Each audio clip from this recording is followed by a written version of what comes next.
Исәнмесез, эфирда яңалыклар чыгарылышы, студияда Руслан Харисов. Алга таба кайбер темалар турында. Тәүлек дәвамында Чаллыда коронавирус белән авыручылар теркәлмәде, әмма республика буенча алга китеш юк.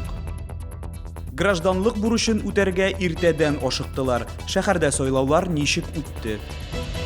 Җылылык турбаларын сынауының 6дан 2 өлеше тәмам. Кайсы участоктагы турбалар ремонт сорый?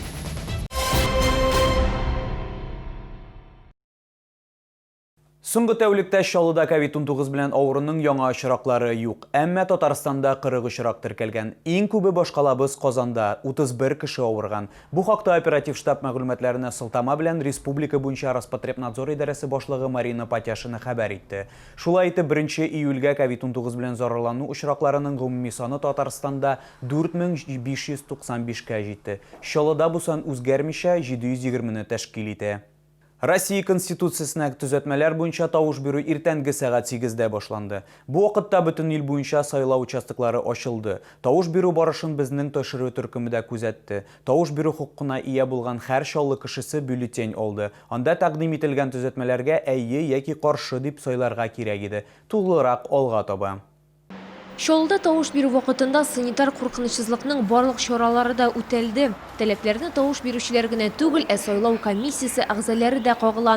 Алар битлек, перчаткалар, махсус костюмнардан иде. Тавыш бирүчеләргә үз паспортларын сайлау комиссиясе әгъзаларына ачып күрсәтүдә җитте. Һәр кайсысы бер тапкыр кулланыла торган ручка тапшырылды. Шуннан соң сайлаучылар кабинада тавыш бирде, сайлау участогына аерым ишектән чыктылар. Пожалуйста. Хорошо, все у вас нормально. 1 июль Россия президенты Владимир Путин указы буенча ел көне дип игълан ителде. Күп кенә чаллылар шундый өстәмә ялдан файдаланып бакчаларына китте. Шуңа да иртән гражданлык позициясын белдергә теләүчеләр аеруча күп булды диләр комиссияда. Сегодня вот на данный час явка тоже, вы сами видите, что она как бы идет за первый час очень хорошо. Поэтому, я думаю, будет продолжаться так же. Основная явка уже они прошлись там, вот, в шатрах, в автобусах, потому что очень много народу было там. На самом деле это очень удобно. Все очень благодарили. То, что подъехали к ним почти к дому, можно сказать. Вышли, проголосовали. Удобно. Һәр сайлау участогында махсус белешмәләр бар. Аларда Россия Конституциясенә тәкъдим ителгән төзәтмәләр язылган. Сайлау алдыннан тавыш бирүчеләр барысын да укып чыкты. Это мой долг. Я хочу, чтобы в нашей стране все было хорошо. День очень ответственный. Это будущее наших детей. Так что это ответственный день. То есть вы даже не сомневались, приходить на голосование? Конечно. Нет, никаких сомнений нет в этом. Тавыш бирү нәтиҗәләре сайлау участоклары ябылганнан соң әзер булачак. Лилия Гатина, Константин Величко, Сергей Вильданов, яңалыклар. Ял итәргә ярый. Бүгеннән Россиянең 67 субъекты туристларны кабул итә башлый. Хәзерге вакытта күп төбәкләргә, кунакханәләргә урнашу өчен белешмәләр таләп итмиләр. Әмма куркынычсызлык кагыйдәләрен үтәү сорала. Туризм комитеты төбәкләрдә санитар-эпидемиологик хәлнең һәр даим үзгәреп торуын, шуңа да субъектка барыр алдыннан аның туристлар өчен ачык булуын тагын бер кат тикшерергә киңәш итә. Бу проект хыялда гына булган. Мулланур Вахитов исемендәге 2-нче гимназиядә капиталь ремонт бара. Ул урнашкан бина 1989 елда төзелгән. Шул вакыттан бирле мондый зур төзекләндерү беренче тапкыр үткәрелә. Ремонт эшләренең барышы белән шәһәр мэры Наил Мәхдиев танышты. Гимназия укучыларын нинди үзгәрешләр көтә һәм капиталь ремонт тагын кайда бара? Хезмәттәшем Эльвина Андрова сөйләячәк. 2-нче гимназиядә ремонт эшләре барлык позициялар буенча да бара диярлек. Фасад, түбә, җиһазлар, тәрәзәләр һәм ишекләр алмаштырыла, санузеллар реконструкцияләнә.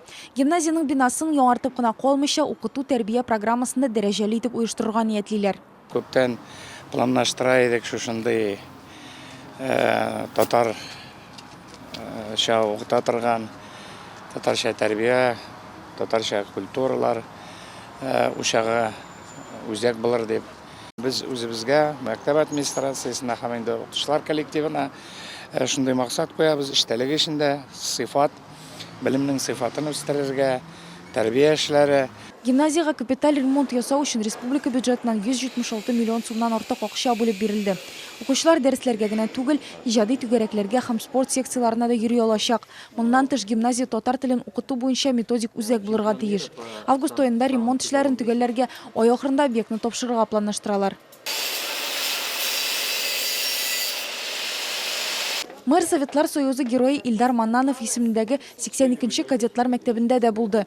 Ул 1985 елда төзелгән һәм быел үзенең 35 еллык юбилеен бәйрәм итә.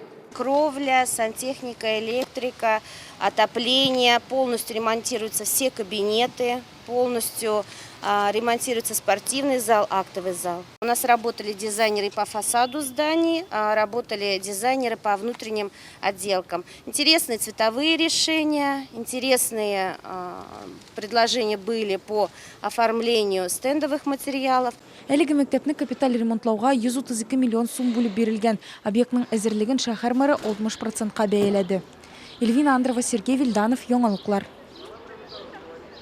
1 сентябрьдән балалар ничек укыячагы билгеле булды. Бу хакта Россия Федерация мәгариф министры Сергей Кравцов хәбәр итте. Аның сүзләренчә, балалар гадәти режимда мәктәпкә укырга барачак, әмма моның өчен бер шарт үтәлү мөһим.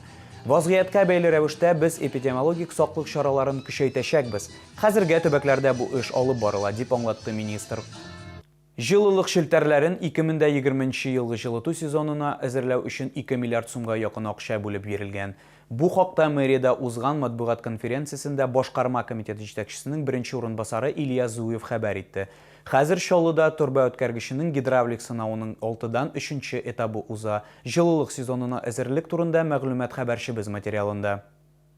Шәһәр торак фондының җылылык шелтәрләрен ремонтлауга 1 миллиард сумнан артык акча бүлеп бирелгән. Хәзер опрессовканың 3-нче этабы финишка якынлаша. Беренче икесен белгечләр вакытыннан алда төгәлләде. Шәһәрдәшләргә кайнар суны 2 атна көтәргә туры килмәде. Чаллыда шәһәр коммуникацияләре 54%-ка искергән, әмма тузган турбаларның кулланырга мөмкин булмаган өлеше генә ремонтлана. Уделяется внимание замене тех сетей, на которых происходит наибольшее количество порывов, и которые в ходе обследования выявляют, что они могут произойти в ближайшее время.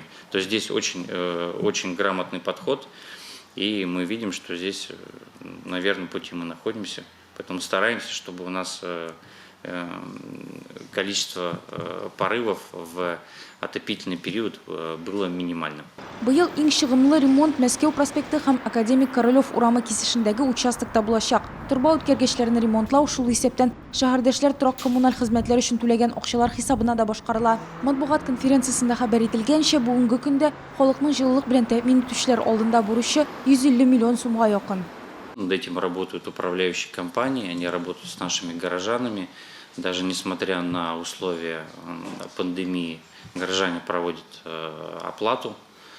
Да, она несколько ниже, чем в аналогичный период прошлого года, на несколько процентов. Но я думаю, что здесь мы постараемся максимально откорректироваться и отработать не хуже, чем в прошлом году. Опрессовканың 3-нче этабы ГЭС-Зяб-Сидоровка бистәләрендә, Мәләкәс Оръягы микрорайонында 6 июльдә төгәлләнәчәк. Гидравлик сынауларының 4-нче этабы 7 июльдән 20 июльгә кадәр планлаштырылган. Эльвина Андрова, Константин Величко, Сергей Кищенко, Яңалыклар. Бу сезгә җиткерәсе соңгы мәгълүматыбыз иде. Мин Руслан Харисов сезнең белән сау булашам. Игътибарыгыз өчен рәхмәт.